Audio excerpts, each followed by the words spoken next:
యేసుని నమ్మిడివారు ఆయన ఉచిత కృపతో నీతిమంతులయ్యెదరు.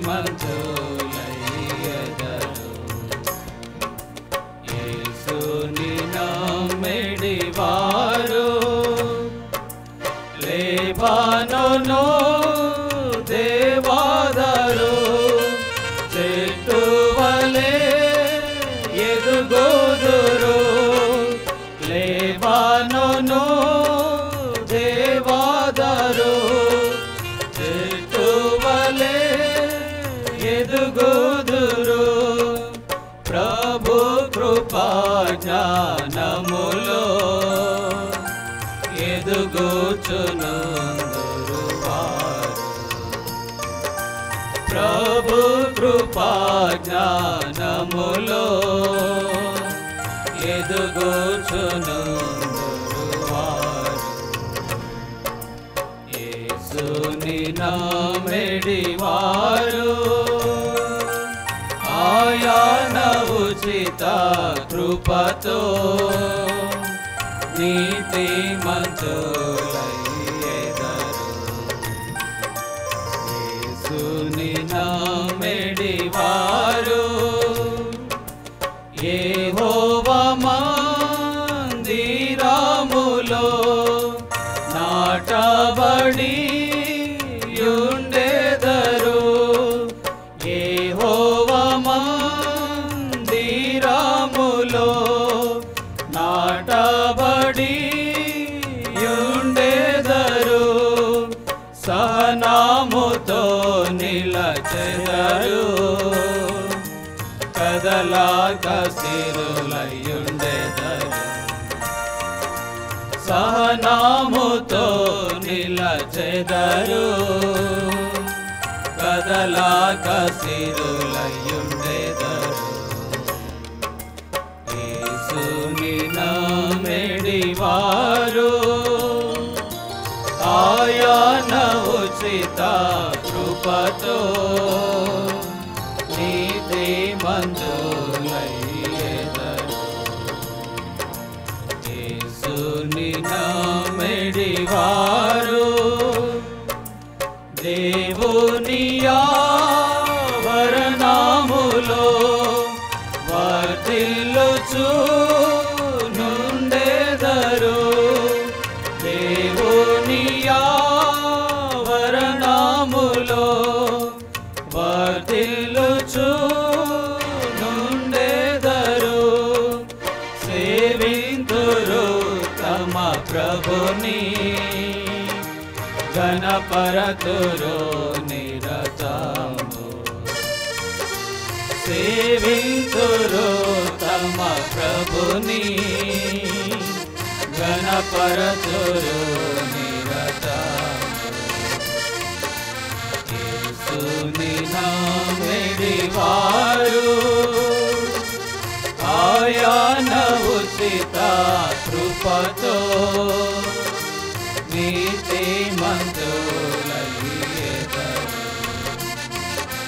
యేసుని నమ్మిడివారు వారు ముసలితనంబున చిగురు పెట్టి ఫలింతురు. వారు ముసలితనంబున చిగురు పెట్టి ఫలింతురు. ప్రసిద్ధి చేతురు ప్రభుని యథార్థవంతుడనచు. ప్రసిద్ధి చేతురు ప్రభుని యథార్థవంతుడనచు. యేసుని నమ్మిడివారు ఆయన ఉచిత కృపతో నీతిమంతులయ్యెదరు. యేసుని నీతి కలువాయి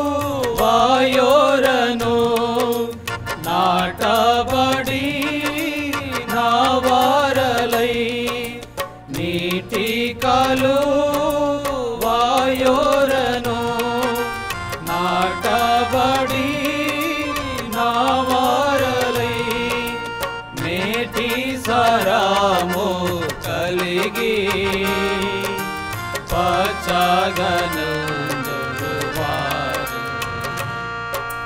నేటి సరము కలిగి పచ్చగనుందురువారు యేసుని నమ్మిడివారు ఆయన ఉచిత కృపతో నీతిమంతులయ్యెదరు యేసుని నమ్మిడివారు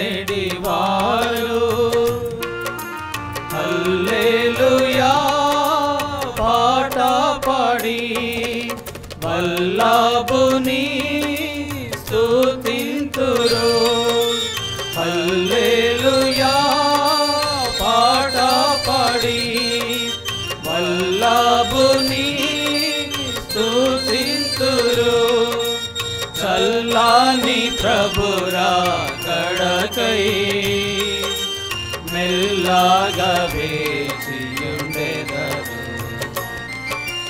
చల్లని ప్రభురా కడకై మెల్లగా వేచియుండెదరు యేసుని నమ్మిడివారు ఆయన ఉచిత కృపతో నీతిమంతులయ్యెదరు యేసుని నమ్మిడివారు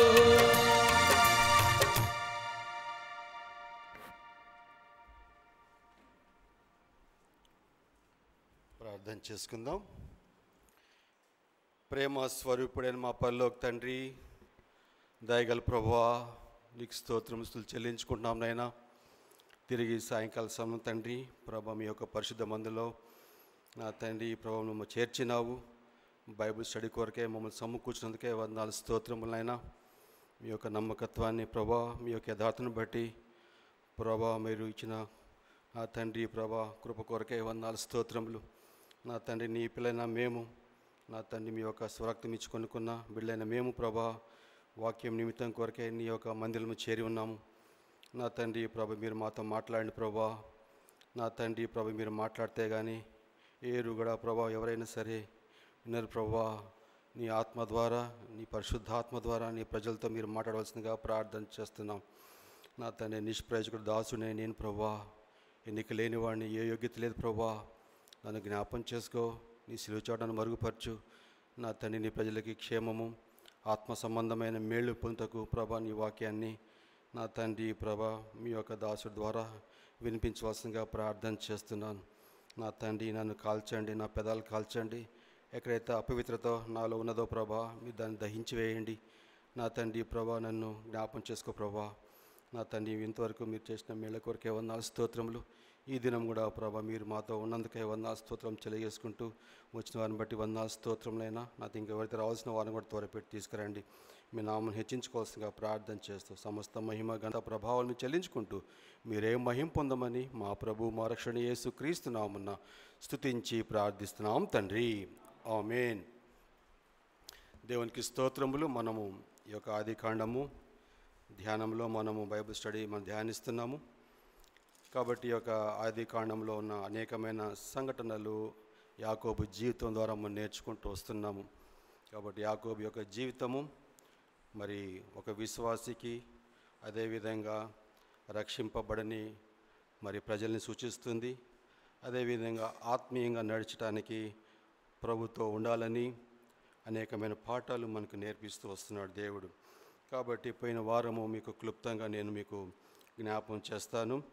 కాబట్టి పోయిన వారం మనం ధ్యానించుకున్న విషయాలు ఏమంటే మరి యాకోబు మరి కానాను అనే దేశం అనే ప్రాంతంలో లూజు అనే ప్రాంతంలోకి వెళ్ళేసి బేతేలు తన అన్న దగ్గర నుంచి పారిపోయిన ఆ స్థలంలోకి వెళ్ళి అక్కడ బలిపీఠం కట్టినాడు. ఆ బలిపీఠం కట్టిన ఆ యొక్క ప్రదేశానికి ఏల్ బేతేల్ అని పేరు పెట్టినాడు. ఇది మనం చూసినట్లయితే 6వ వచనంలో మరి 7వ వచనంలో మనకు కనబడుతుంది. అదేవిధంగా మరి ఆ సమయంలోనే మరి రిబ్కా మరి యాకోబు వాళ్ళ తల్లి మరి దాది అయిన మరి డెబోరా దెబోరా చనిపోయినట్టుగా మనం చూస్తాం. ఈ దెబోరా ఎవరి దగ్గర ఉన్నది అంటే మరి రిబ్కా దగ్గర అని ఉంది. మరి రిబ్కా చనిపోయింది, ఇక్కడ రాయబడలేదు, మరణించింది రిబ్కా. కాబట్టి ఆమె చనిపోయిన తర్వాత ఎక్కడికి వెళ్ళాలి అని ఆలోచన చేస్తే మరి యాకోబు అక్కడికి వచ్చున్నాడు. కాబట్టి యాకోబుని ఎదుర్కొని పోయి ఆ దెబోరా మరి మరణించింది. ఆ మరణించిన ఆ స్థలంలో ఆ యొక్క వృక్షం కింద, మరి సింధూర వృక్షం కింద ఆమెను మరి పాతి పెట్టబడింది. కాబట్టి ఆ ప్రదేశానికి అల్లోన్ బాకూత్ అని పేరు పెట్టబడింది.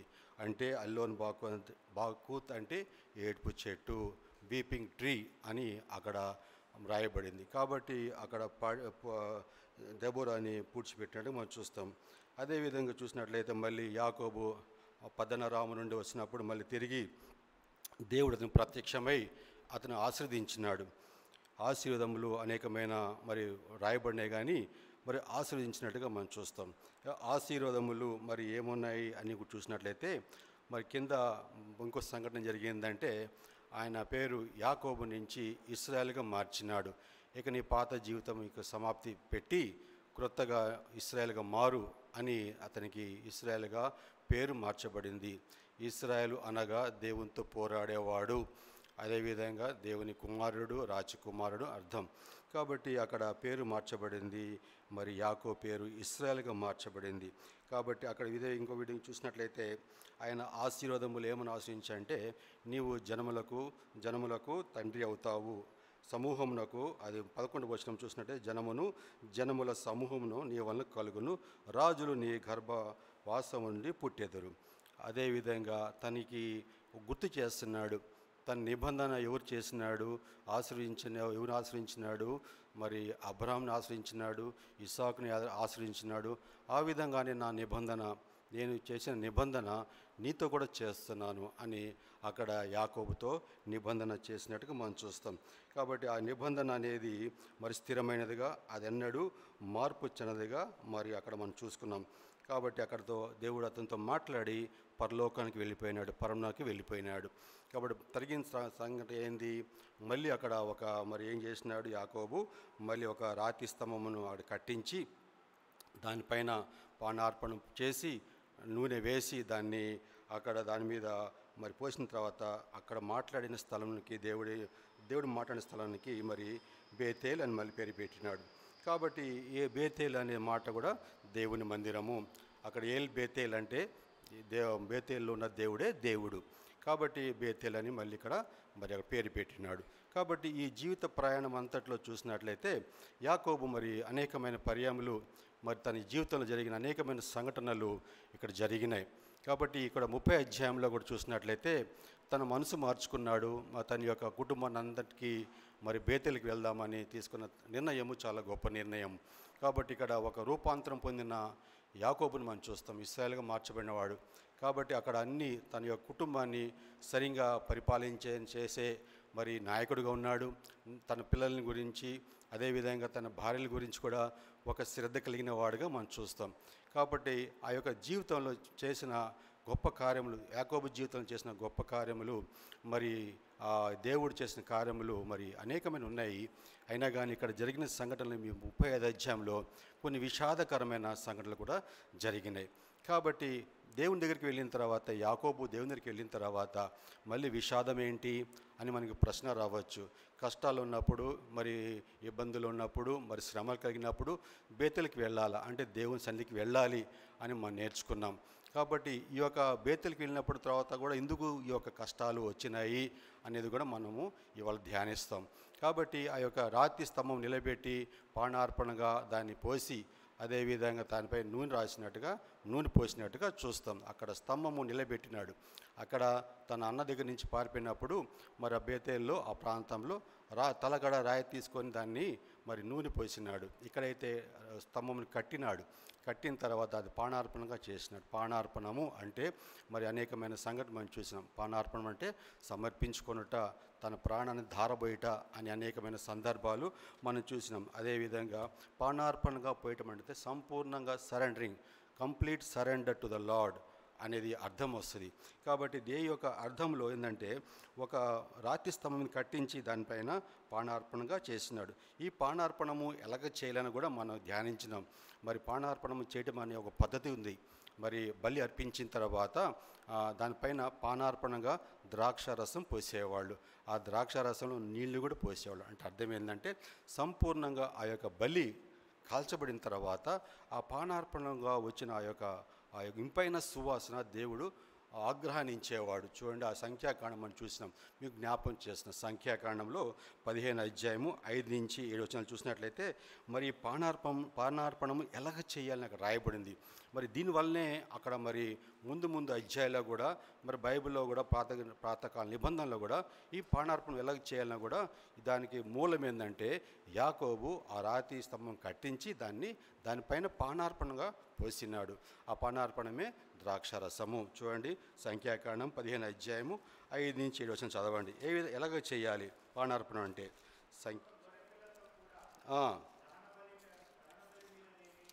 దహన బలిమేమి చూడండి, 30 ద్రాక్ష రసమును పానార్పణంగా సిద్ధపరచవలెను. పొట్టేలతో కూడా పడి నూనెతో కలుపబడిన 4 పళ్ళ పిండిని నైవేద్యంగా సిద్ధపరచవలెను. పడి ద్రాక్షరసను పానార్పణగా తేవలను. ఇది యెహోవాకు ఇంపైన సువాసన. కాబట్టి ఈ పానార్పణం పోయడం అనేది మరి బలిని మరి దహించేసిన తర్వాత దానిపైన పానార్పణ పోయాలి, బలిపైన పోయాలి. అవి వచ్చే ఒక ఇంపైన సువాసన ఆగ్రహించాడు దేవుడు.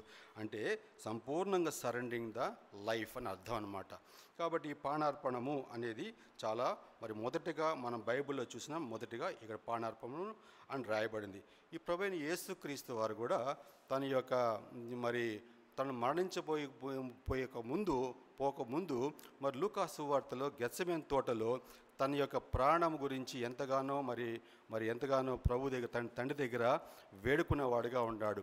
కాబట్టి గెత్సెమనే తోటలో జరిగిన ఏంటంటే తన యొక్క ప్రార్థన, తండ్రితో చేసిన ప్రార్థన లూకా సువార్త 22 అధ్యాయం 44 వచనాలు చూసినట్లయితే ఆయన వేదన పడ్డాడు. చదవండి, లూకా రాసిన సువార్త 22 అధ్యాయం 44 వచనం.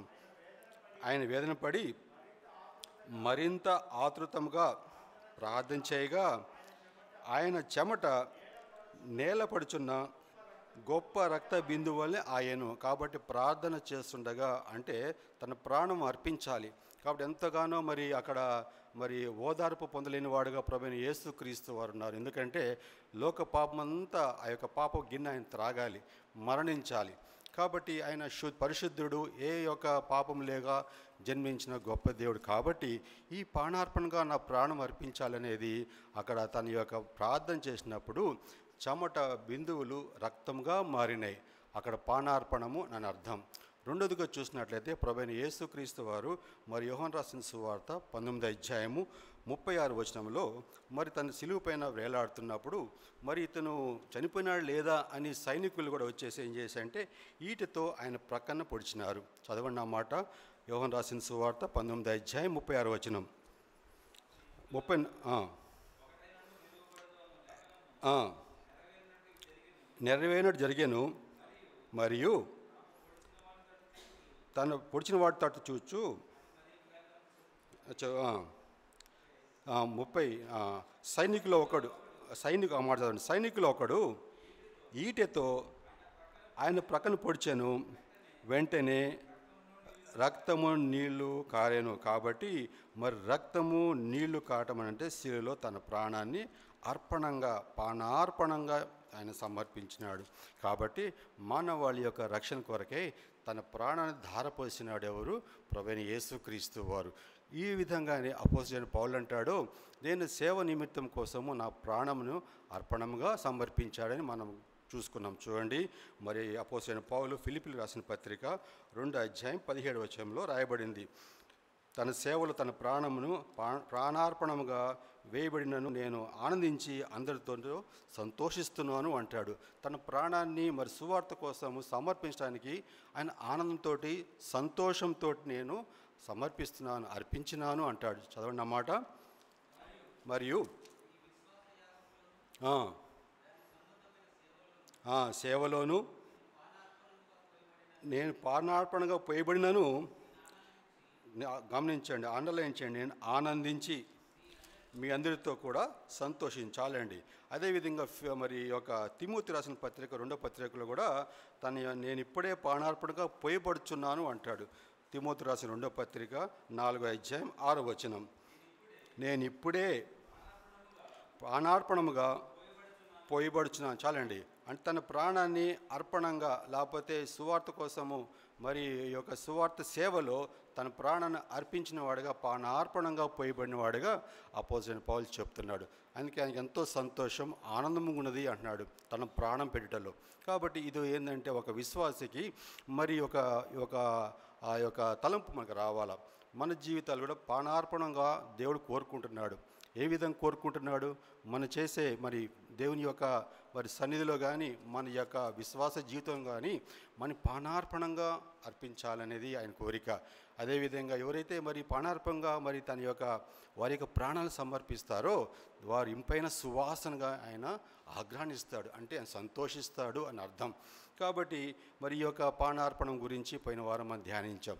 కాబట్టి ఈ దినం రండి, మరి ఆదికాండము 30వ అధ్యాయము 16వ వచనం మనం ధ్యానిద్దాం. ఆదికాండము ఇది పోయిన వారం 15 వచనం వరకు చూసుకున్నాము. ఈ వారము 16 నుంచి చూసుకుందాం. చదువుదామా అందరూ కలిసి?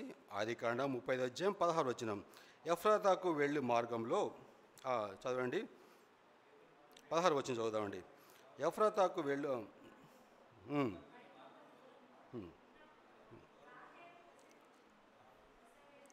పడేను. చూడండి, నేను చదువుతాను.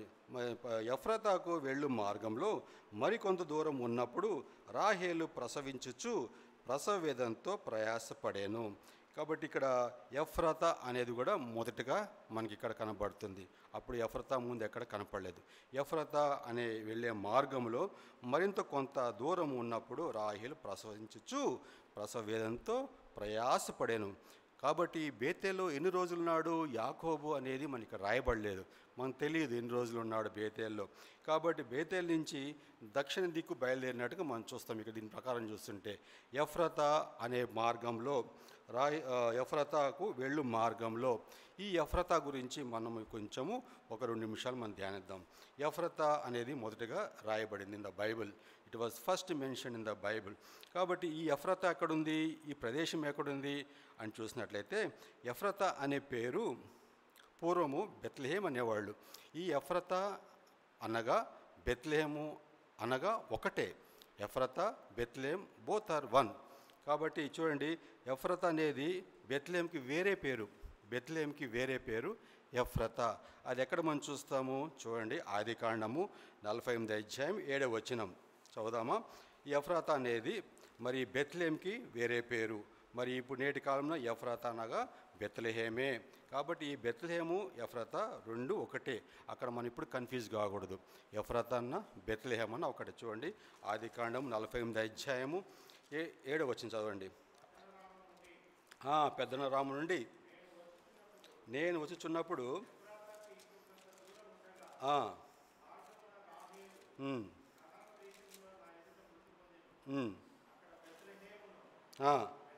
బెత్లెహేమను గమనించండి. అక్కడ బెత్లెహేమను ఎఫ్రాతా మార్గమున, ఎఫ్రాతా మార్గమున. మళ్ళీ నేను చదువుతా వినండి. పద్దనరాము నుండి, ఆదికాండము 48వ అధ్యాయం 7వ వచనం. పద్దనరాము నుండి నేను వచ్చుచున్నప్పుడు ఎఫ్రాతాకు ఇంకా కొంత దూరం నుండగా మార్గమున రాహేలు కనాన్ దేశంలో నా ఎదుట మృతి పొందెను. అక్కడ బెత్లెహేమను ఎఫ్రాతా మార్గమున నేను ఆమెను పాతిపెట్టి తిని యేసేపుతో చెప్పాను. కాబట్టి ఇక్కడ ఎఫ్రాతా మార్గము అంటే బెత్లెహేము, ఆ మార్గమున ఆమె చనిపోయిందని చెప్తున్నాడు. కాబట్టి అదేవిధంగా ఎఫ్రాతా గురించి అనేకమైన పర్యాలు మరి రాయబడింది. కానీ ఒక 5 పర్యాలు చూసుకుందాం. రూతు గ్రంథం 4వ అధ్యాయము 12వ వచనం చదవండి. రూతు గ్రంథము ఈ బెత్లెహేము అని రాయబడతాయి అక్కడ. చూడండి, రూతు గ్రంథము 4వ అధ్యాయము 11-12 వచనం చదవండి. రూతు గ్రంథం 4వ అధ్యాయము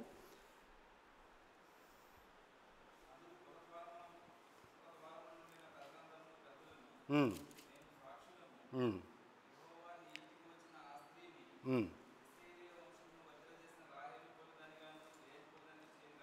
ఆ. చూడండి, ఎఫ్రాతాలో నీకు క్షేమాభివృద్ధి కలిగిన వాడవై బెత్లెహేంలో నీవు ఖ్యాతి నొందుగాక యెహోవా. కాబట్టి చాలండి, ఎఫ్రాతాలో నీవు క్షేమాభివృద్ధి కలిగిన వాడే బెత్లెహేంలో నీవు ఖ్యాతి నొందుగాక అంటే ఇక్కడ మనకి డౌట్ వస్తుంది. కానీ హెబ్రీ ఆ కాలంలో ఇదొక ఈ యొక్క పోయట్రీ అంటే మరి ఒక పద్యం రూపంలో దాన్ని వాడేవారంట. అభివృద్ధి కోసము, ఖ్యాతి కోసము ఈ మాటలు వాడేవాళ్ళంట. ఎఫ్రాతాలో నీకు క్షేమాభివృద్ధి కలిగిన వాడే బెత్లెహేంలో నీవు ఖ్యాతి పొందుగాక. కాబట్టి పాపులారిటీ అని చెప్పడానికి ఈ యొక్క యూదులు ఈ యొక్క మాట వాడేవాళ్ళంట. ఎఫ్రాతాలో నువ్వు క్షేమము అభివృద్ధి పొందుతావు, అదేవిధంగా కలిగిన వాడే బెత్లెహేమును నువ్వు ఖ్యాతి నొందుతావు. కాబట్టి ఈ రెండు బెత్లెహేమును ఎఫ్రాతా అంటే ఒకటే. చూడండి, మీకా రాసిన గ్రంథము 5వ అధ్యాయం 2వ వచనం చదవండి. మీకా గ్రంథము అక్కడ ప్రవచన రూపంగా రాయబడింది. మరి బెత్లెహేము 5వ అధ్యాయం 2వ వచనం, బెత్లెహేము ఎఫ్రాతా. చూడండి, అక్కడ కామా లేదు. బెత్లెహేము ఎఫ్రాతా కామా, బెత్లెహేము తర్వాత కామా లేదు. బెత్లెహేము ఎఫ్రాతా. చదవండి, యూదా వారి కుటుంబంలో నీవు స్వల్ప గ్రామమును నా కొరకు ఇశ్రాయేలులో ఏలబోవాడు నీలోండి వచ్చును. పురాతన కాలం మొదలుకొని శాశ్వత కాలమున ఆయన ప్రత్యక్షమగుచుండెను. కాబట్టి ఇక్కడ మరి ఇశ్రాయేలు ఏలుబోవాడు నీలోండి వచ్చును, బెత్లెహేము నుండి వచ్చును, ఎఫ్రాతాలో నుండి వచ్చును. కాబట్టి ప్రభువైన యేసుక్రీస్తు వారికి ప్రవచనము ఇక్కడ మీకా రాసిన యొక్క ప్రవచనంలో రాయబడింది. మరి మీకా గ్రంథం 5వ అధ్యాయం 2వ వచనం. ఇది ఎక్కడ నెరవేర్చబడింది? రండి, మత్తయి రాసిన సువార్త 2వ అధ్యాయం. మత్తయి రాసిన సువార్త 2వ అధ్యాయం 1వ వచనం చదవండి. మత్తయి రాసిన సువార్త 2వ అధ్యాయము 1వ వచనం చదవండి. యూదాయ దేశంలో దేశపు బెత్లెహేములో యేసు పుట్టిన పిమ్మట జ్ఞానులు యెరూషలేముకు వచ్చిరి.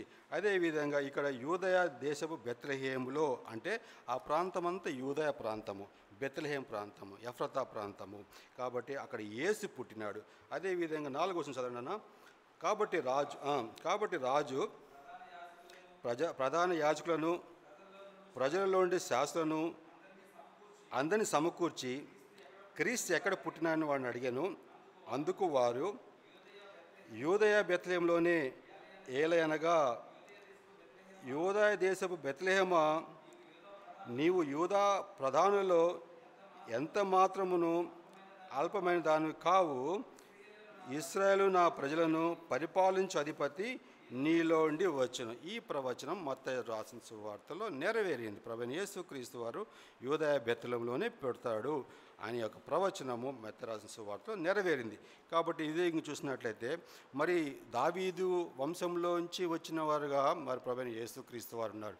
చూడండి, ఇది యూదా మరి బెత్లెహేము అనే మాట కూడా చూసినట్లయితే మరి కింగ్ డేవిడ్ కేమ్ ఫ్రమ్ జుడయా. దావీదు రాజు యూదయ ప్రాంతంలోంచి వచ్చిన వాడే. చూడండి, మొదటి సమూయేలు గ్రంథము 17వ అధ్యాయం 12వ వచనం. మొదటి సమూయేలు గ్రంథం 17వ అధ్యాయం 12వ వచనం. ఎఫ్రాయిముడైన యెషయు అని వారి కుమారుడు అని రాయబడింది అక్కడ. చూడండి, మొదటి సమూయేలు గ్రంథము 17వ అధ్యాయం 12వ వచనం. దావీదు యూదా బెత్లెహేముడగు ఎఫ్రాతీయుడైన యెషయను వాని కుమారుడు. చాలండి. కాబట్టి దావీదు యూదా బెత్లెహేము వాడు, ఎఫ్రాతీయుడైన యెషయను వాడు కుమారుడు. కాబట్టి ఈ ప్రవచనం కూడా మరి బెత్లెహేము ఎఫ్రాతా అనేది ఒకటేని మనం ధ్యానిస్తున్నాం. కాబట్టి ఈ ప్రజల సంఖ్య మరి జరిగేటప్పుడు కూడా ప్రభువైన యేసుక్రీస్తు వారు తల్లి చిన్నవాడు ఉన్నప్పుడు తన తండ్రితో వచ్చిన మన నజరేతు నుంచి అక్కడ బెత్లెహేములో అతని పేరు నమోదు చేసుకోవడానికి వచ్చిన వారుగా ఉంటారు. లూకా రాసిన సువార్త 2వ అధ్యాయము 4-5 వచనం చదవండి. లూకా రాసిన సువార్త 2వ అధ్యాయము 4-5 వచనములు. యేసేపు అంటే మరి ప్రభువైన యేసుక్రీస్తు వారి తండ్రి అంటే లోకరీతిగా ఆయన యోసేపు. చదవండి. దావీదు వంశంలోను గోత్రములు పుట్టినవాడు గనుక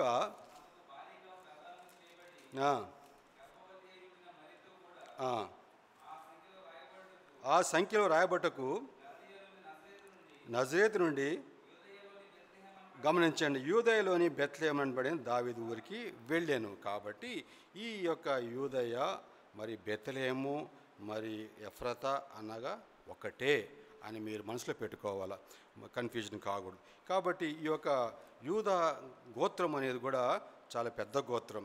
కాబట్టి ఆ గోత్రంలో నుంచే ప్రభువైన యేసుక్రీస్తు వారు మరి పుట్టినవారుగా ఉంటారు. కాబట్టి ఈ యొక్క యూదా గోత్రం అనేది కూడా చూసినట్లయితే it is in the land of Israel, Israel ఒక ప్రాంతంలో భాగము. కాబట్టి మరి జెస్సీ అంటే యెషయా అంటే it is father of David. కాబట్టి ఇతను కూడా మరి ఆ యొక్క గోత్రం చెందినవాడు, గుర్తుపెట్టుకోండి, యూదా గోత్రం పుట్టినవాడు. కాబట్టి ఇంకోటి మాట ఏంటంటే ఎఫ్రాతా అనే మాట ఇప్పుడు దాకా చూసుకున్నాం. ఇంకొక ఎఫ్రాతా అనే మాట కూడా ఆడపిల్ల వాళ్ళకి పెడతారంట. When the girl is Born in the nation of Israel they will be named as Ephrathah అంటాడు. అంటే యూదాలో కూడా మరి యూదా ప్రజల్లో కూడా ఆడపిల్ల పెట్టినప్పుడు ఎఫ్రాతా అని పెడతారంట. ఎందుకు ఎఫ్రాతా అని పేరు పెడతారంటే ఆమె అభివృద్ధి పొందాలి, ఆమె విస్తరించాలి, అదేవిధంగా ఆమె పాపులారిటీ మరి ఆమె ప్రసిద్ధి చెందాలని వారి యొక్క ఉద్దేశం. చూడండి, ఆ మాటకు చూసినట్లయితే మరి కాలేబు యొక్క భార్య మరి ఎఫ్రతా అని పేరు పెడుతుంది. చూడండి, మొదటి దినవృత్తాంత గ్రంథము 2వ అధ్యాయము 18-19 వచనాలు. ఈ కాలేబు వేరు, మళ్ళీ మీకు దాన్ని క్లారిఫై చేసి చెప్తాను. మొదటి దినవృత్తాంత గ్రంథము 2వ అధ్యాయము 18-19 చదవండి. 2వ దినవృత్తాంత గ్రంథము 2వ అధ్యాయము 18-19 వచనాలు చదవండి అన్న.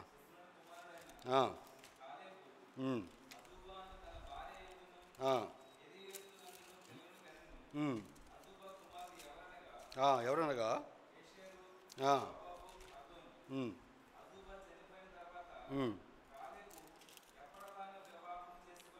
గమనించండి, నేను చదువుతున్నానండి.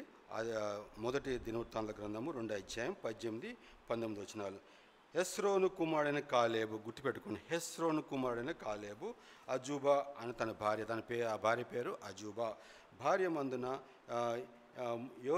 యువతినందున పిల్లలు కనేను. అజూబా కుమారులు ఎవరనగా ఏషేరు, షాబాబు, అద్దోను. 19 వచనం. అజూబా చనిపోయిన తర్వాత, అంటే ఈ హెస్రోను కుమారుని కాలేబు భార్య చనిపోయిన తర్వాత ఎఫ్రతాను వివాహం చేసుకొనగా 19 వచనం. అతనికి హూరు అని మరి పిల్లవాడు పుట్టినాడు, హూరు అని పిల్లవాడు. కాబట్టి ఇక్కడ ఎఫ్రతా అనే ఒక స్త్రీని పెళ్లి చేసుకుంటాడు. ఎవరు? హోసోను కుమారుని కాలేబు, గుర్తుపెట్టుకోండి, ఈ కాలేబు వేరు. కాబట్టి ఇంకో కాలేబు చూస్తాం. ఇంకో కాలేబు ఎక్కడుంటాయంటే సంఖ్యాకాండము 13వ అధ్యాయం 6వ వచనం. కాబట్టి యెఫన్నా కుమారుడైన కాలేబు అంటది. ఇది మరి మోషే ఆ యొక్క కనాన్ దేశాన్ని వేగురు చూడడానికి పంపించినప్పుడు మరి కాలేబు పంపిస్తాడు. మరి యెఫన్నా కుమారుడైన మరి కాలేబు అని రాయబడింది. సంఖ్యాకాండము 13వ అధ్యాయము 6వ వచనము.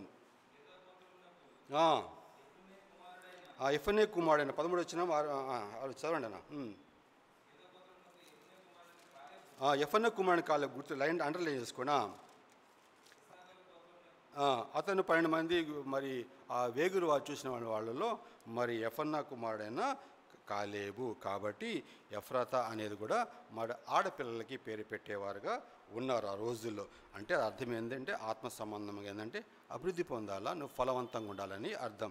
కాబట్టి ఫ్రూట్ఫుల్, క్షేమము, అభివృద్ధి అనే మాట రాసుకోండి. ఎఫ్రాతా బెత్లెహేం అనగా బెత్లెహేమంగా రొట్టెలీలని కూడా వస్తుంది. అదేవిధంగా ఎఫ్రాతా అనగానే ఫ్రూట్ఫుల్, ఫలవంతమైంది. రెండవదిగా క్షేమము, నీకు క్షేమము ఎఫ్రాతాలో. అదేవిధంగా నువ్వు అభివృద్ధి పొందుతావు. కాబట్టి ఇక్కడ తిరిగి రండి, 35వ అధ్యాయము 16వ వచనం. అక్కడ ఏం జరిగింది?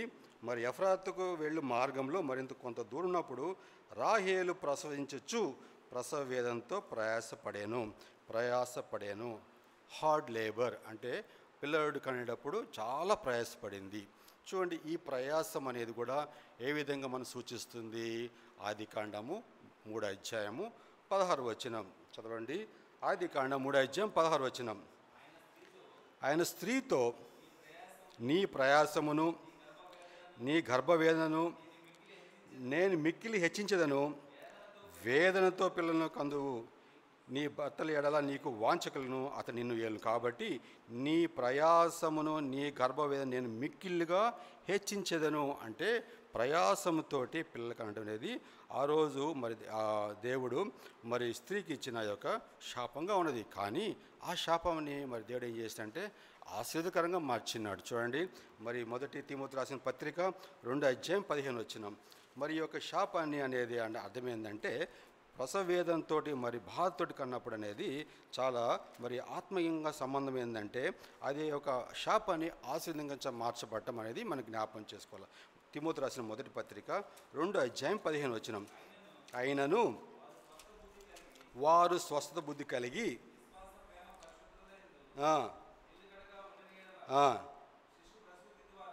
శిశువు ప్రసూతి ద్వారా ఆమె రక్షించబడును. అయినను వారు స్వస్థ బుద్ధి కలిగి విశ్వాస ప్రేమ పరిశుద్ధతల యందు నిలకడగా ఉండేలా శిశు ప్రసూత ద్వారా ఆమె రక్షింపబడును. కాబట్టి ఇక్కడ మరి యొక్క ప్రసవ వేదన అనేది శిశు ప్రసూత ద్వారా అంటే మారు మనసు పొందటం వల్ల, అదేవిధంగా దేవుని దగ్గర రావటం వల్ల అనేది ఈ యొక్క శాపాన్ని ఆశీర్వాదంగా మార్చే దేవుడు.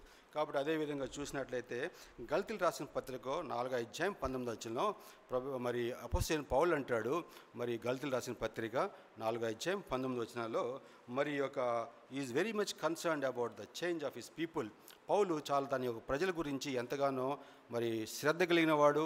తను రక్షించుకున్న సువార్త ద్వారా రక్షించిన గల్తీ సంఘానికి ఆయన ఒక హెచ్చరిక చేస్తున్నాడు. చదవండి, గల్తీలు రాసిన పత్రిక 4:19 నా పిల్లలారా, గమనించండి, నా పిల్లలారా క్రీస్తు స్వరూపము మీ యందు ఏర్పడు వరకు మీ విషయమై మరలా నాకు ప్రసవ వేదన కలుగుచున్నది. ప్రసవ వేదన అంటే కష్టంతో కూడిన మరి పిల్లల కంఠము అని అర్థం. ఇక్కడ ఆత్మీయ సంబంధమైన దైవికమైన అర్థం ఏంటంటే అపోస్తలుడైన పౌలు సువార్త ద్వారా అనేక మంది ఆయన కన్నాడు.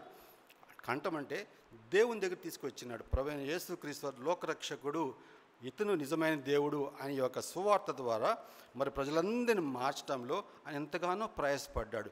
కాబట్టి వారు కొందరేమైందంటే వెనక తిరిగిపోయారు. కాబట్టి అతను ఎంతో వేదనతో అంటున్నాడు, తిరిగి మరి మీరు దేవుని యొక్క క్రీస్తు యొక్క స్వరూపంలో రావాలని నేను ఎంతగానో మరి ప్రసవ వేదన కలుగుచున్నది అంటాడు.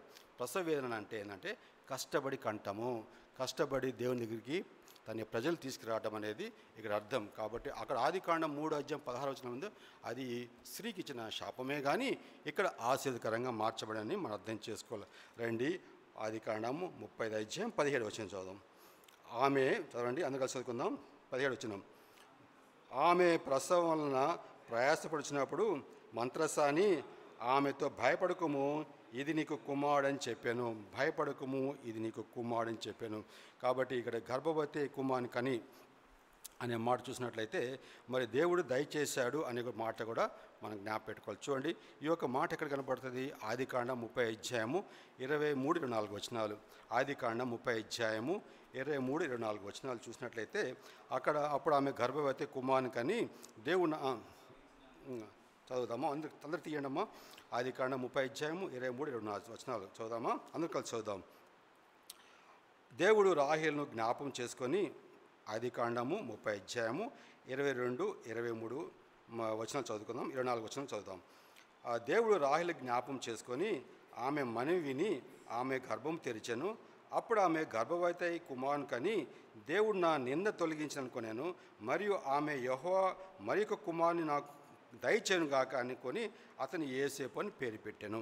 కాబట్టి ఇక్కడ ముందుగానే మరి దేవుడు నాకు ఒక నింద తొలగించాడు అని ఆమెకి కుమారుడు పుట్టిన తర్వాత యేసేపు అని పేరు పెట్టింది.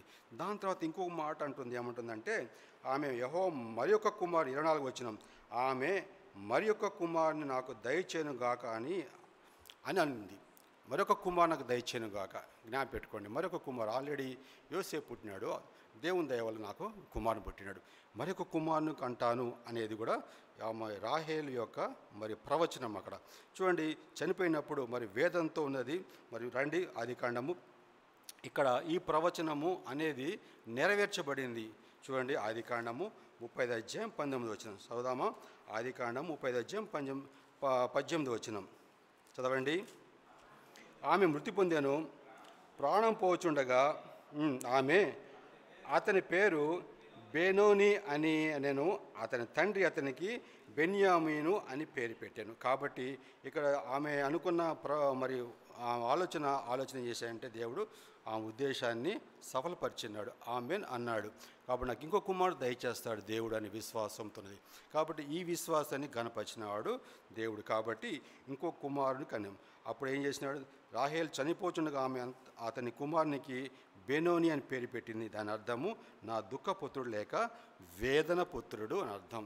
కాబట్టి చనిపోతున్న సమయంలో రాహేల్ చనిపోవటం, అదేవిధంగా ఆమె కుమారుని కంటం, ఈ రెండు ఒకసారి జరిగినాయి. కాబట్టి ఆమె అయితే ఆ పిల్లవానికి యాకోబు మరి ఏం చెప్పి పెట్టాడు? బెన్యామీను అని పేరు పెట్టినాడు. ఈ బెన్యామీను అని పేరు పెట్టడంలో చాలా ఆత్మీయ సంబంధమైన అర్థం ఉన్నది. కాబట్టి బెనోని అంటే దుఃఖపుత్రుడు, నేను చనిపోతున్నాను అని ఆమెకి హృదయంలో బాధ కలిగింది. నా కుమారుడు నేను చూసుకోలేకపోతున్నాను, పెంచలేకపోతున్నాను, నా కుమారుని పెంచలేకపోతున్నాను, ఎంత దుఃఖంతో ఆమె చనిపోయింది. కాబట్టి ఆ దుఃఖం ఏం చేసిందంటే, మనం చనిపోతున్నానే దుఃఖం ఏం చేసిందంటే ఎంత దుఃఖపడుతూ పేరు పెట్టింది. బెనోని నా దుఃఖపుత్రుడు రా నువ్వు అన్నట్టు చెప్పిందనమాట.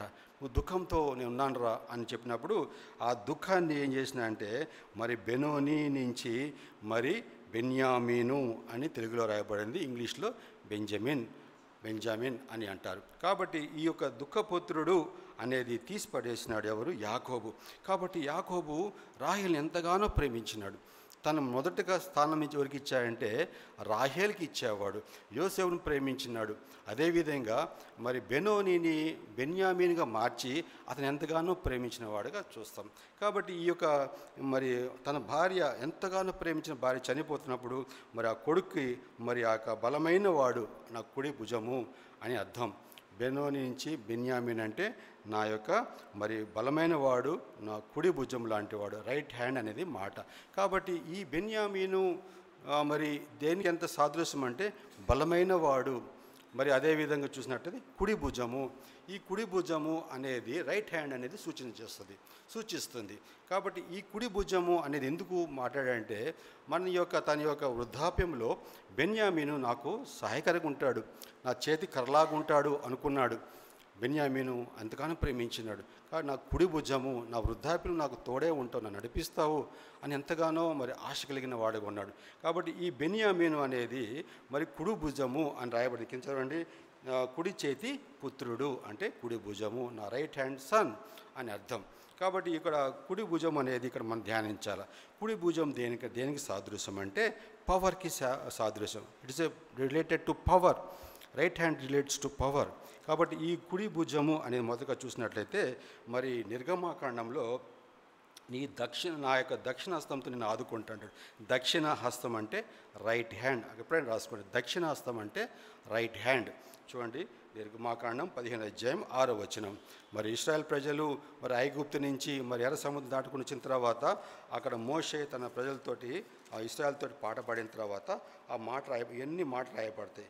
15:6 యెహోవా నీ దక్షిణ హస్తము బలముంది అతిశయించును, యెహోవా నీ దక్షిణ హస్తము శత్రుని చితకగొట్టును. కాబట్టి దక్షిణాస్తం అంటే రైట్ హ్యాండ్, అది ఎంత బలమైంది. మరి అదేవిధంగా శత్రువుని మరి చితకగొట్టును. కుడి భుజము అంటే పవర్ ఆఫ్ ద లార్డ్ అని అర్థం, ఆడు కుడి భుజము. అదేవిధంగా చూసినట్లయితే మరి కీర్తన గ్రంథము 16:8 చదవండి. కీర్తన గ్రంథం కుడి భుజం గురించి, దక్షిణ హస్తము. మరి కీర్తన గ్రంథం 16:8 చదవండి. కీర్తన గ్రంథము 16:8 సదాకాలము యెహోవా యందు నా గురి నిలుపుచున్నాను, ఆయన నా కుడి పార్శ్వమున ఉన్నాడు గనుక నేను కదల్చబడను. కుడి పార్శ్వం ఉన్నాడు అంటే right hand side of the lord నేనున్నాను, నా పక్కన ఉన్నాడు, నా కుడి భుజంగా ఉన్నాడు అనే మాట చూడండి. అదేవిధంగా మూడోది చూసినట్లయితే ఈ కీర్తన గ్రంథము 62:8 చూడండి. 62:8 62:8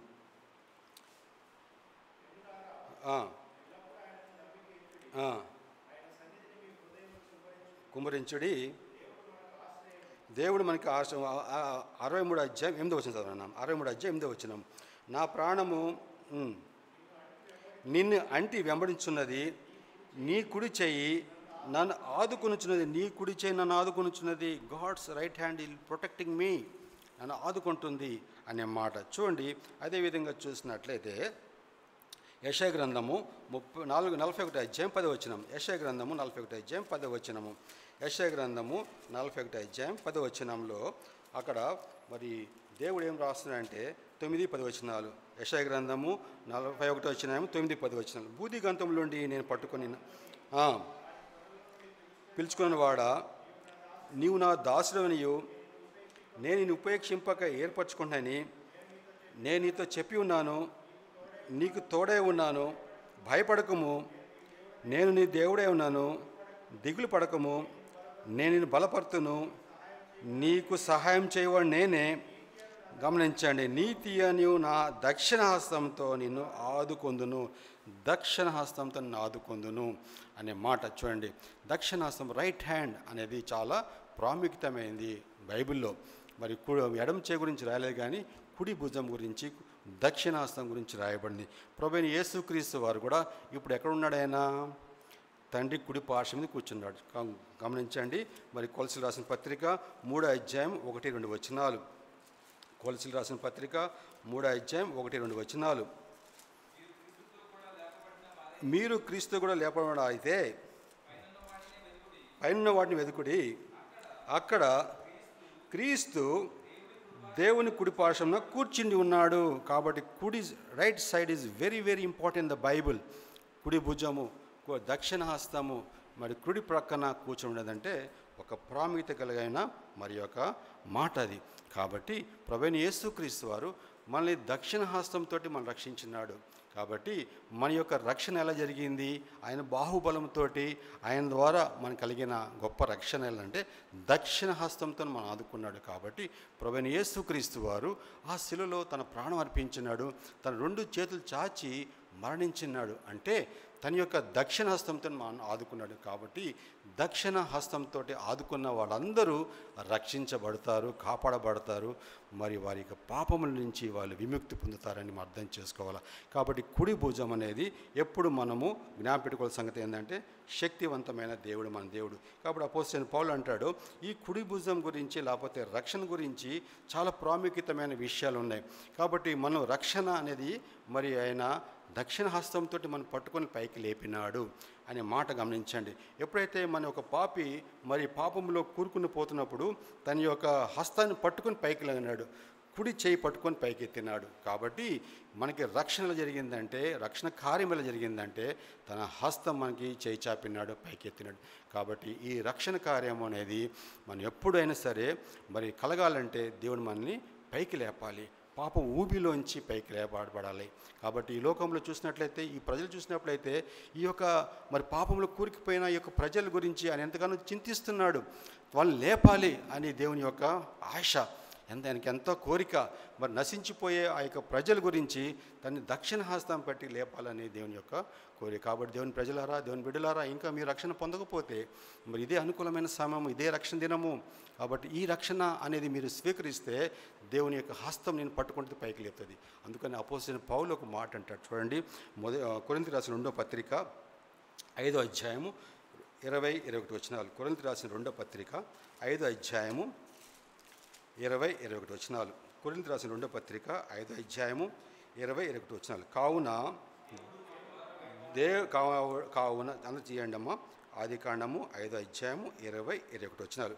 కావున దేవుడు మా ద్వారా వేడుకున్నట్టు మేము క్రీస్తుకు రాయబారులమై దేవునితో సమాధాన పడుడని క్రీస్తు పక్షముగా మిమ్మల్ని బ్రతిమాలుకొనుచున్నాను. ఎందుకనగా మనం ఆయనందు దేవుని తగునట్లు పాపమెరుగని ఆయనను మన కోసము పాపముగా చేశాను. కాబట్టి దేవుని యొక్క రాయబారులుగా అపోస్తలుడైన పౌలు అంటాడు, we are the ambassadors of Jesus Christ.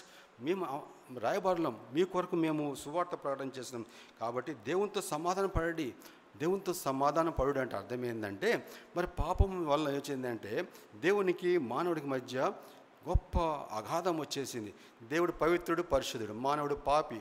కాబట్టి ఈ యొక్క దేవునితోటి సమాధాన పడాలా. You have to reconcile with the lord. Reconciliation కావాలా. కాబట్టి ఈ యొక్క సమాధాన పరచటకు మరి మేము క్రీస్తు పక్షాన మిమ్మల్ని బ్రతిమాలుకొంటున్నాం. ఇదే సువార్త.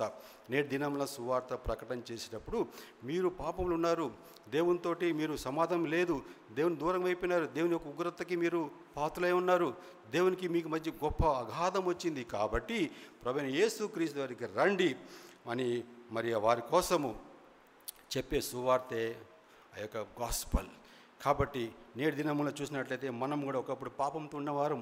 కాబట్టి ప్రభువైన యేసుక్రీస్తు వారు మరి శిలువలో కార్చిన రక్తం ద్వారా శిలువలో తన ప్రాణం అర్పించినాడు. చూసినట్లయితే మరి మానవులకి పక్కన ఎవరికి సమాధానం లేదు, అదేవిధంగా దేవునికి సమాధానం లేదు, దేవునికిను ప్రజలకు సమాధానం లేదు. అందుకని నిలివికొయ్యి అడ్డకొయ్యిగా ఆయన సిలువేయబడ్డాడు. దేవునికి మానవునికి సమాధానం పరిచినవాడు శిలువలో ప్రభువైన యేసుక్రీస్తు వారు. అదేవిధంగా ప్రజలతో సమాధానము అంటే మన యొక్క జీవితము ఇతరులకి ఎంతో అసహ్యకరంగా ఉండే జీవితం, పాపిష్టమైన జీవితం మనం జీవించేవారం. కాబట్టి వారిని కూడా మనల్ని దేవుని దగ్గర నడిపించేవారుగా మనల్ని చేసుకోండి. కాబట్టి ఈ రాయబారులుగా మనం ఉన్నాం. అదే అపోస్తలుడైన పౌలు అంటాడు, మీరు రాయబారులుగా ఉన్నారు అంటాడు. మనం you have to be a ambassadors to the మరి people are going to hell. మనం ప్రజలు ఎవరైతే నరకానికి పోతున్నారో వారికి మనము రాయబారులుగా ఉండాలి. అంటే దేవుని యొక్క వాక్యం చెప్పాలి, దేవుని యొక్క మాట చెప్పాలని అపోస్తలుడైన పౌలు అంటాడు. అదేవిధంగా కొరింథీయులకు రాసిన 2వ పత్రిక 6వ అధ్యాయం కింద వచ్చిన చూడండి. కాగా మేము ఆయన తోడి పనివారమై, అదే అధ్యాయంలో 2వ కొరింథీయులకు రాసిన పత్రిక 6వ అధ్యాయం 1-2 వచనాలు. కాగా మేము ఆయన తోడి పనివారమై మీరు పొందిన దేవుని కృపను వ్యర్థం చేసుకునవద్దని మిమ్మల్ని వేడుకొంచున్నాము. అనుకూల సమయమందు నీ మొరాలకించి తిని రక్షణ దినమందు నిన్ను ఆదుకుంటున్నాని ఆయన చెప్పుచున్నాడు కదా. ఇదిగో ఇప్పుడే మిక్కిలి అనుకూల సమయము, ఇదిగో ఇదే రక్షణ దినము. కాబట్టి ప్లీడింగ్ ఫర్ ద పీపుల్, ఇదే అనుకూలమైన సమయము, ఇదే రక్షణ దినము. కాబట్టి నీ మనలో ప్రాణం ఉండగా, మన కంఠంలో ప్రాణం ఉండగా, మన పాపంలో కూరిపోతున్నప్పుడు మరి మరణిస్తే ఎక్కడ పోతామనేది మరి చాలామంది తెలియదు. మరణిస్తే ప్రభువైన యేసుక్రీస్తు వారిని స్వీకరించకుండా మరణిస్తే మటుకు నరకం తథ్యం. మాట రాసుకోండి ఫ్రెండ్స్. సరే, ప్రభువైన యేసుక్రీస్తు వారిని విశ్వసించండి, మీ పాపం నుంచి విముక్తి పొందుతారు. కాబట్టి సమయం పోనివ్వద్దు. రేపు రక్షణ పొందాము, మర్నాడు పొందామని వాయిదా వేద అంటాడు దేవుడు. కాబట్టి నేడే మరి అనుకూలమైన సమయము, ఇదే రక్షణ దినం. కాబట్టి కంఠంలో ప్రాణం ఉన్నప్పుడే ప్రభువైన యేసుక్రీస్తు వారి దగ్గరికి రావాలి. కాబట్టి ఈ యొక్క మరి యాకోబు జీవితం చూసినట్లయితే మరి ఆయన ఎంతగానో మరి ఆహ్లాదకరంగా జీవిస్తున్నాడు. అంటే అర్థం ఏంటంటే రాహేలు బతికున్నంత వరకు ఆమెను చూసుకుంటున్నాడు, తనకు ఎంతగానో ప్రేమించినాడు, తన యొక్క మరి ఎంతగానో తన కోసం ప్రయాసపడినాడు. మరి ఆయన మరి రాహేలు గురించి ఎంతో శ్రమపడినాడు. కానీ మరి యొక్క ఆ పెద్దన రాములు ఉన్నప్పుడు మరి శారీరక సంబంధమైన రీతిగా యాకోబు ఉన్నాడు. మరి బేతేలు అటేపు వచ్చినప్పటికల్లా మారు మనసు పొందుకుంటూ వస్తున్నాడు. మరి అక్కడ రాహేలు గురించి ఎంతగా ప్రేమించిన అంటే రాహేలు మరి గృహ దేవతలు కూడా తీసుకొచ్చినా కూడా తను తెలియకుండా చేసింది. కాబట్టి ఆమె తన ఇంటి నిండి విగ్రహాలు దొంగిలించిన సంగతి కూడా మరి ఆ దాచిపెట్టిన సంగతి కూడా ఆమెకు తెలియదు. కాబట్టి ఆ ఊరుకున ఉండేవాడు కాదు. అది ఒకవేళ రాహేలు దొంగిలించిందంటే మటుకు మరి తెలియదా మరి. అదేవిధంగా రాహేలు దొంగిలించబడిన ఆ యొక్క విగ్రహాల గురించి ఏం మాట్లాడలేదు. కానీ లేహ్యా దొంగిలిస్తే మటుకు ఆమెను చంపేసేవాడేమో. కాబట్టి రాహేలు మీద ప్రేమ ఏం చేసిందంటే ఆమె దొంగతనమును కానీ అదేవిధంగా మరి ఆ యొక్క విగ్రహాలు దొంగిలించిన సంగతి కూడా మరి అక్కడ రాయబడలేదు, దాన్ని కప్పివేసినట్టుగా మనం అర్థం చేసుకోవచ్చు.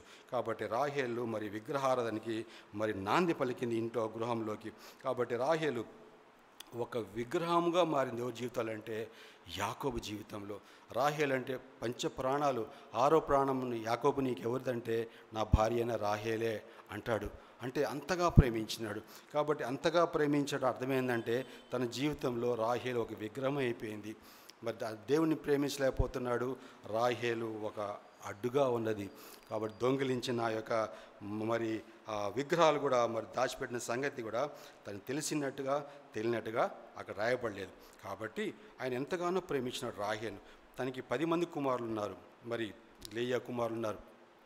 దాసీల యొక్క లేయా దాసీలు రాహేల్ యొక్క దాసీల ద్వారా 10 మంది పిల్లలు కన్నారు, కానీ వాళ్ళ గురించి ఏం పట్టించుకోలేదు. కాబట్టి ఇక్కడ మరి బెన్యామిన్ గురించి, యోసేపు గురించి ఎక్కువగా పట్టించుకున్నాడు. ఎందుకంటే రాహేల్ని ఎంతగానో ప్రేమించినాడు. కాబట్టి ఈ ఒక 10 మంది కుమారుల కంటే 2 కుమారులు ఎక్కువ ప్రేమించడం వల్ల అక్కడ బాహ్యమైన ప్రేమ కనపరుస్తున్నాడు. అదేవిధంగా మరి యోసేపుని రాహేలు ద్వారా పుట్టిన పిల్లల్ని యోసేపుని బెన్యామీనుగా మరి మార్చబడడానికి ఇష్టపడినాడు. చూడండి, రండి ఆదికాండము 35 అధ్యాయం 19-20 చదువుదామా. ఆదికాండము 35 అధ్యాయము 19-20 కలిసి చదువుకుందాం. అట్లు రాహేలు మృతి పొంది బెత్లెహేముకి ఎఫ్రాతా మార్గమున పాతిపెట్టబడాను. యాకోబు ఆమె సమాధి మీద ఒక స్తంభము కట్టించాను. అది నేటి వరకు రాహేలు సమాధి స్తంభము. కాబట్టి రాహేలు అని ఒక పిక్చర్ చూపించినానా, సమాధి చూపించు, ఆన్లైన్ కూడా చూడవచ్చు మీరు. రాహేలు యొక్క సమాధి అప్పుడు ఎలా ఉన్నది, ఇప్పుడు ఎలా ఉంది కూడా అక్కడ చేర్చబడింది. కాబట్టి రాహేలు యొక్క మరణము ఒక విషాదం ఎవరికి, మరి యాకోబు జీవితంలో. ఎందుకు ఇలా జరిగింది అంటే, మొదటిగా చూసినట్లయితే ఆమె విగ్రహాలు దొంగిలించిన సంగతి ఆమె తన యొక్క కుటుంబంలో చెప్పలేదు. విగ్రహాలతో ఆమె సంతోషపడుతుంది. విగ్రహాలని చేరదీసింది తన గృహంలో. దేవుడి కంటే ఎక్కువ ప్రేమించే వాళ్ళని ఆయన ఊరుకోటి. చూడండి, నిర్గమాకాండము 20 అధ్యాయము 3-4 వచనాలు. తనకు మరణానికి కారణాలు ఇవన్నీ ఉన్నాయి. అది నిర్గమాకాండము 20 అధ్యాయము 3-4 వచనాలు చదవండి.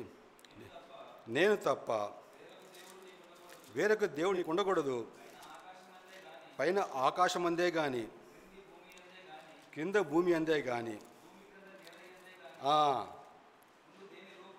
దేని రూపమైనను విగ్రహమైనను చేసుకొనకూడదు, దానికి సాగిలు పడకూడదు, వాటిని పూజింపకూడదు.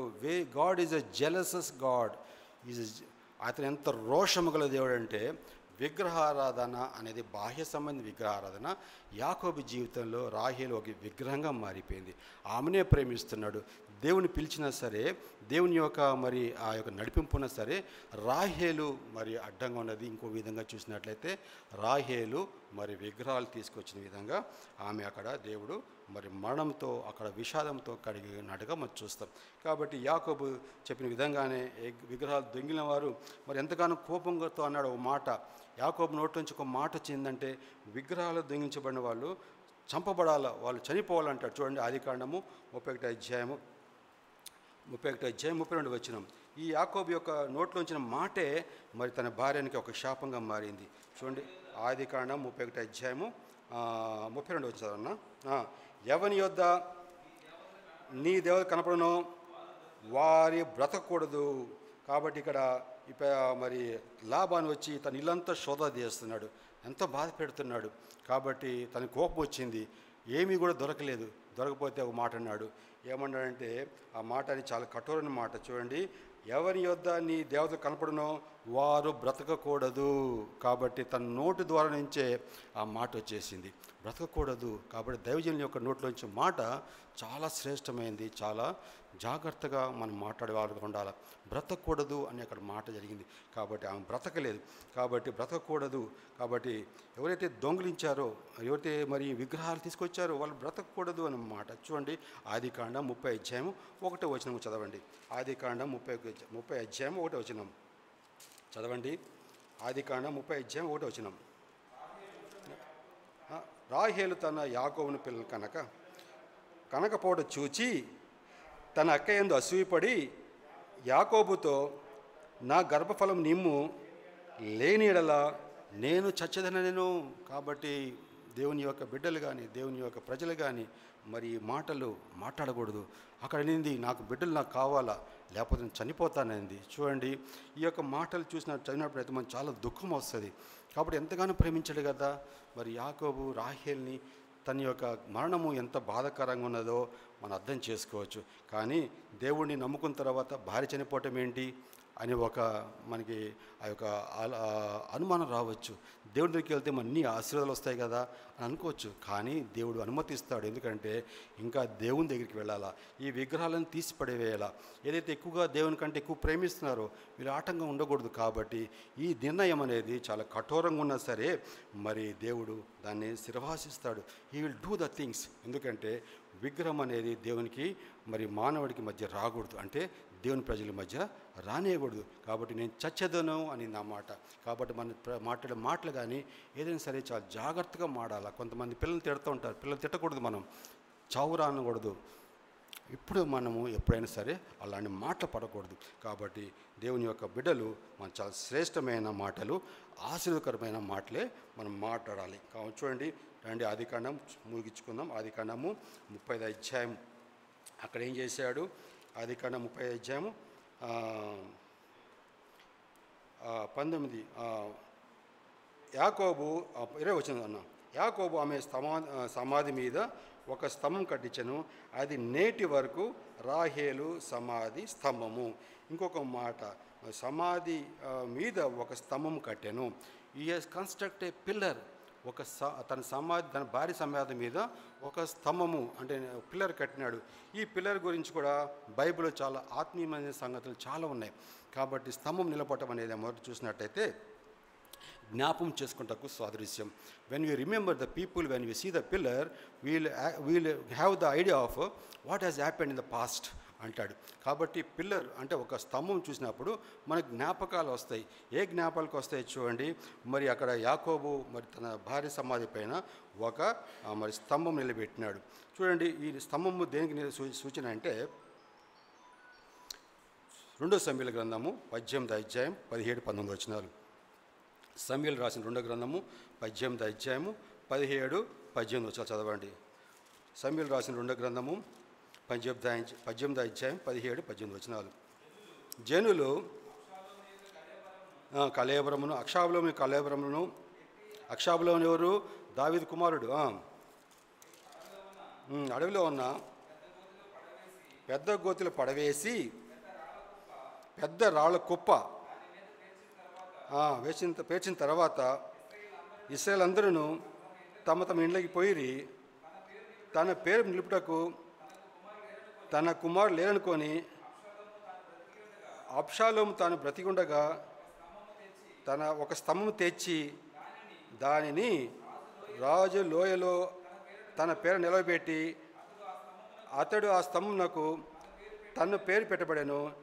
నేటి వరకు అబ్షాలోము స్తంభం అని దానికి పేరు. కాబట్టి ఒక స్తంభం తెచ్చి ఆ రాజు లోయలో తన పేరు నిలబెట్టి, కాబట్టి remembering when you see the pillar, మనము ఒక స్తంభం చూసినప్పుడు, ఒక పిల్లర్ చూసినప్పుడు మరి గుర్తుకొచ్చేది విధంగా ఉంది.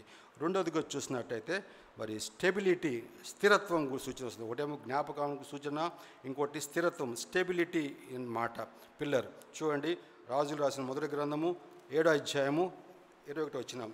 రాజులు రాసిన మొదటి గ్రంథము 7వ అధ్యాయము 21 వచనం. రాజులు రాసిన మొదటి గ్రంథము ఫస్ట్ కింగ్స్ 7:21 చదవండి. ఈ స్తంభంలోను అతడు అతడు అంటే ఎవరు? సొలొమోను.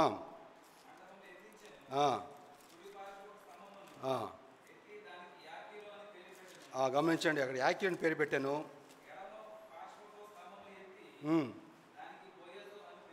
గమనించండి, మరి అక్కడ చూసినట్లయితే అక్కడ 2 స్తంభాలు మరి దేవుని మందిరం ముందు, ఒకటి కుడివైపు ఒకటి ఎడమవైపు నిలబెట్టినట్టుగా మనం చూస్తాం. మొదటి రాజుల గ్రంథము 7వ అధ్యాయము 21 వచనంలో రాయబడింది.